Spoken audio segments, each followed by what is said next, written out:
What's going on, guys? Vision back here with you today, and it's a nice day outside, and you know, with the Scion being done, it's time for its first mod. And today we are going to be putting in a cold air intake from K&N.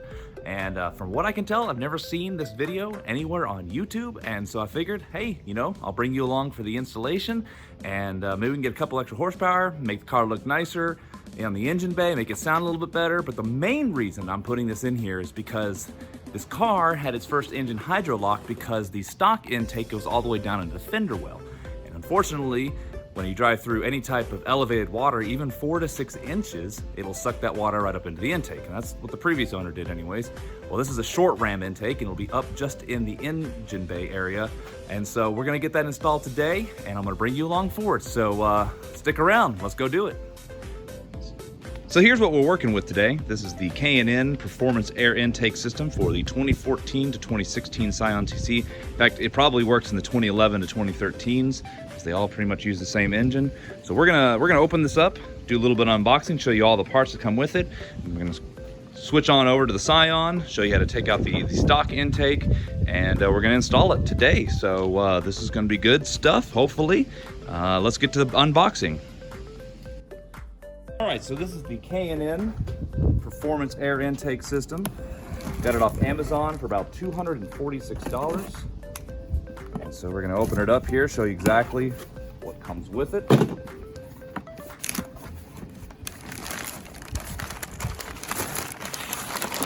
We got our documentation here. This is probably gonna be the seal that goes around the heat shield. And we got some clamps, bolts, hoses, all that kind of stuff.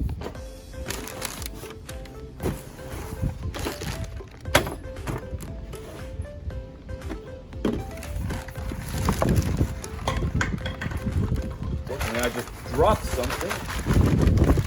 See that? Instructions and stickers. All right. Whatever that is, we'll figure that out in a minute. Here's the high flow air filter.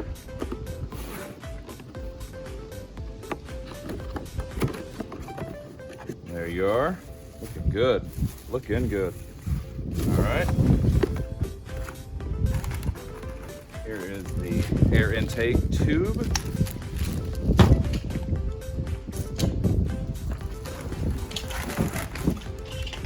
Another air intake tube.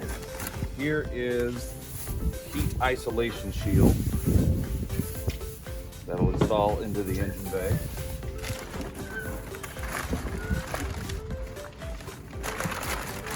All right, all in all, that looks like that's it. So it looks somewhat simple kit here.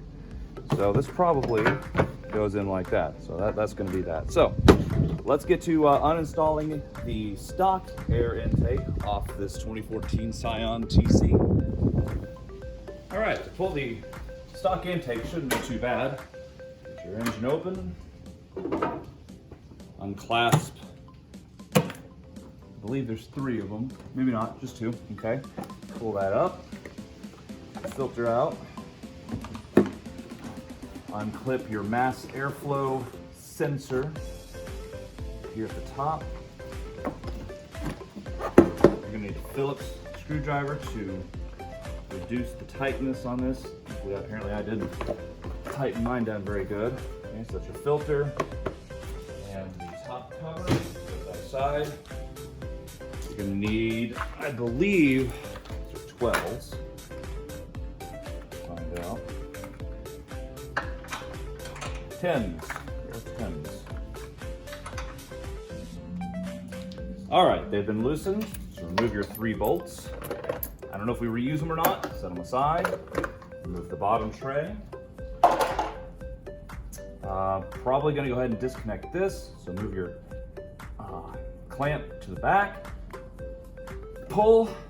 I'm gonna rotate it out of the way. All right, since we got some sort of wire harness here, you'll need a flat bladed screwdriver, which I just had. There. Or Phillips, I guess a Phillips will work too. Just something to press those clips in.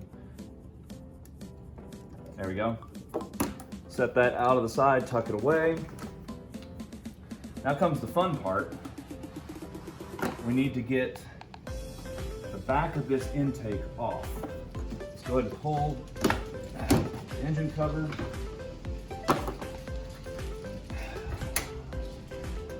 I'm trying to remember from rebuilding this engine where I set it. There's the clamp. Okay. So as I said in my disassembly video, you kind of have to give it a hug. So I don't have much room to play, so I'm going to go and pull that clamp and pull it off so I have a little bit more room. Maybe this one as well. I would think we would reuse these. I don't know. I'll read the instructions. So now I have a little bit of playroom. And there's still some silicone grease on this thing, so hopefully it'll come off pretty easy. And there it goes, just like that. So that takes your stock intake off, and we are ready to start installing the K&N. All right, so the instructions that came with this are actually really good. I mean, they're full, not color, but like full picture showing like every step. So here's the tools you're gonna need: a ratchet, extension, 10 millimeter socket, 10 millimeter wrench, flat blade, Phillips screwdriver, pliers, 3 millimeter and 5 millimeter Allen wrench. And they did say to disconnect the crankcase vent hose from the valve port cover. So we are not going to be using this again. Of course, they do say in somewhere on here, it says don't discard any of your factory stuff in case you ever want to set it back to factory, you're going to sell it or whatever like that. So the first step we're going to do is we're going to remove the screw securing the evap solenoid, which was actually on the old intake over there. So we'll pull that off. The evap solenoid mounting bracket, and remove the bracket, and then put a new bracket on onto that evap solenoid. So we are keeping the solenoid, but we're replacing the bracket with one that can be used with the K&N. So this is the bracket they're talking about. So let's get to that. So all I'm going to do is unscrew this right here.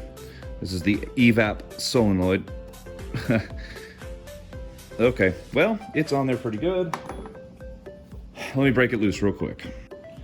All right, so what I ended up doing is I actually had to apply a little bit of heat to the screw. It's in there good, so it's just a pocket lighter will get enough heat for it. But remove the screw so the evap canister can come out.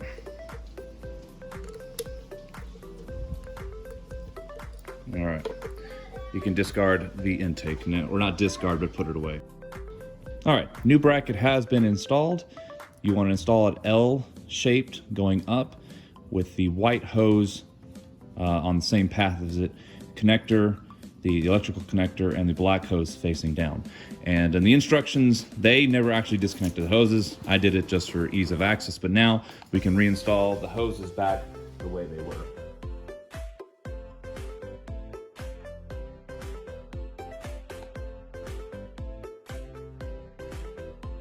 Okay, so that is set now. The next thing we're gonna do is we're gonna install studs for the original airbox mounting points. There's gonna be rubber studs. Let me get them real quick and we'll show you what's going on. These are the rubber mounted studs that they provide. This will allow the new air intake to stand up further from where the airbox used to be. Just simply screw them in. Hand tight should suffice because there's nothing really to grab onto to tighten them down. Those are installed. On to the next step. This is the heat shield, and they include this rubber that goes around the edge. It's just press on, and it's real firm once it gets on there. It must have some metal in there that kind of clamps down on it. They did say in the instructions that you'll have extra, and so trimming of this is required. So I'm going to trim this real quick, and then we'll get to installing it. All right, so this took me a minute to figure out. Basically, you have these two smaller nuts here. And how it goes is nut, lock washer, normal washer. And for this back part, there is a long spacer that goes underneath, and then the super long bolt goes through with a lock washer and a normal washer on it. That's for the back, and it is by design supposed to be angled down, so don't expect this to be flat. So that's how this back part goes. Spacer is underneath to secure it to the original airbox mount, washer, lock washer, bolt. And that goes in there. And then you got these other two small ones. They're all 10 millimeter that you can go ahead and install right here and right there. Tighten those down and we'll go to the next step. The next part is putting in the filter adapter. So what you're gonna do is use the two larger hex bolts, lock washer, then normal washer. And this is how it's gonna be installed from the back. So I'm just kind of showing you how the screws go in.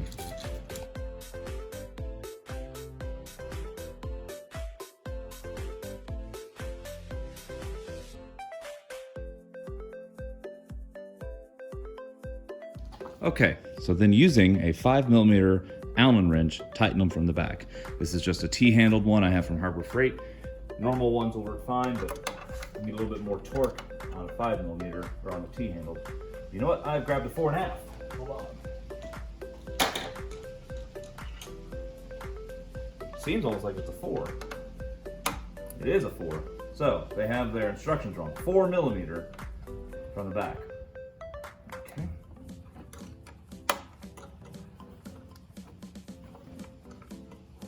Okay, that part is done. Moving on to the next step. We need to remove the factory mass airflow sensor from your factory box. It's held in with two Phillips head screwdriver or screws. So just take a Phillips head screwdriver and unscrew them. Do not lose the screws. And then kind of wiggle it out and it pops right out. So like I just show you again, just kind of twist and it comes out. So using the smaller hex screws, put them in. You don't reuse the Phillips, but don't throw them away because if you ever put it back to factory, you'll need those screws to put your math back into your original car. But I cleaned mine up a little bit, got all the dust off it, and then using a 3 millimeter hex key, tighten them down. And the ears are aluminum, so you can firm it up pretty good, but you don't need to kill this thing. It's just a sensor. Okay, it is installed. Next step. The next step is to install the 90-degree fitting onto the hose or onto the intake tube. And they warn you it's really easy to cross-thread these, so just do it hand tight. Which I may be cross-threading it myself. Let's take a look here. Could be getting all that paint out of there. No, I don't think I was cross-threading it. It's just going to feel a little bit tight. So I'm putting it in. I don't think it's supposed to go all the way in. So I'm just gonna leave it there. That's nice and tight. Correction, make sure it's facing up or towards the math sensor. Don't have it pointing down like I had it. Make sure it's up, but it's nice and secure. Their instructions say install it hand tight and then do 2 turns with the wrench. But I mean, I did it about 1 and I'm afraid of breaking it. So I left it right there, had it pointing towards the MAF. The next step is to install the crankcase ventilation tube onto the 90-degree fitting you just put on. It can be a bit tough to put on there, especially if it's just dry. I know it sounds kind of gross, but I kind of just licked the adapter and it slid right on. So have it facing forward as like the adapter is pointing. This will go to this spot on the car that we pulled off earlier, the crankcase ventilation tube. So that's installed. Let's move on to the next step. All right, so we've installed the silicone boot to the bottom of this, and how I've oriented it is the screws facing towards me, because when we reinstall it there, you want to be able to clamp it down pretty easily. The part number didn't match what the instructions said, so you want part number 87121 facing down. So what we can do is now we can just install this over the intake and clamp down the screws. So we're going to install this part to the back of the heat shield nail. The part number is 84079. You only have one of these left, but hey, might as well tell you what it is. I'm installing the screws, or the clamp to where the screw is facing towards the front of the engine bay, so it's adjustable. So we're going to put this on right now.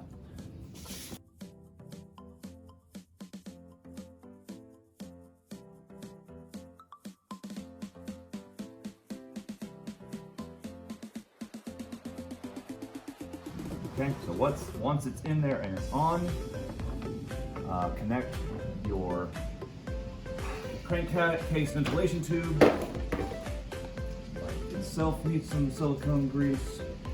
Yeah, we'll get some grease on that and then start doing your clamps. So let's get some grease and clamp it all on. So what I use is CRC heavy duty silicone. I don't even spray it on there. All I'm gonna do is spray it on my finger and work it around the areas that need it.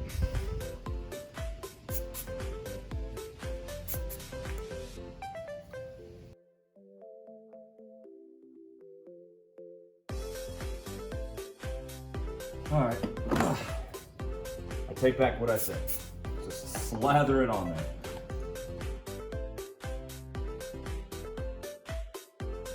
Time to start clamping.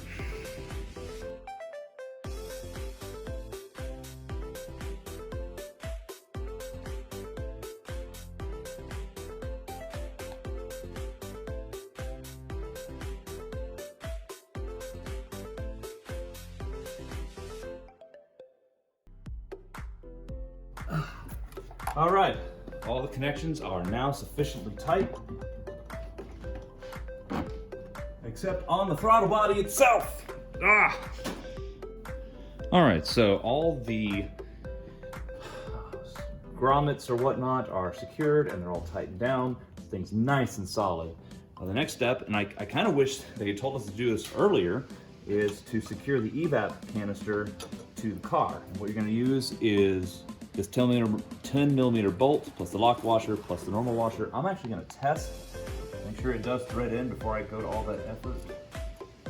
And indeed, it does thread in, so that's correct. But you gotta get kind of bendy here. You gotta take the evap and bend it correctly. Keep it out of the way. And there it's threaded in. So secure that in and make it nice and tight, and we'll move on to the filter. So a word of warning before you install this, check the inside of your filter. I have some sort of crud in here that I really don't want going into my intake. That was in there. Leftover rubber or resin or something, and so go in here and clean this thing out pretty good. Make sure there's nothing that's about to fly into your intake and combust in your cylinders. And once you've cleared it, put the hose clamp around it. And depending on how easy this is, you may have to use silicone grease again.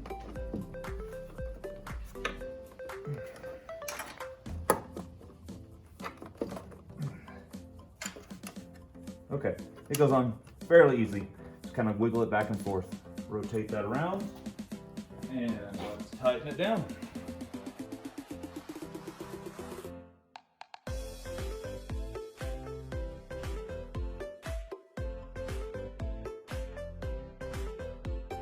Okay, the last step is reconnect your MAF.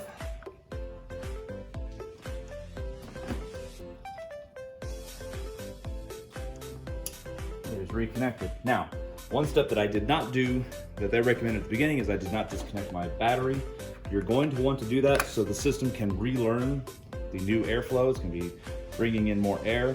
So I'm going to reconnect or disconnect this real quick, let it off for about 30 seconds, and then reconnect it, and we'll do a start test. Well, hey, we're done. As you can see, the K&N Typhoon system for the 2011 to 2016 Scion tC has been installed, and it really wasn't that bad. Installation instructions were great. The best part was that exploded diagram on the very first page where it shows every nut and bolt and where it goes.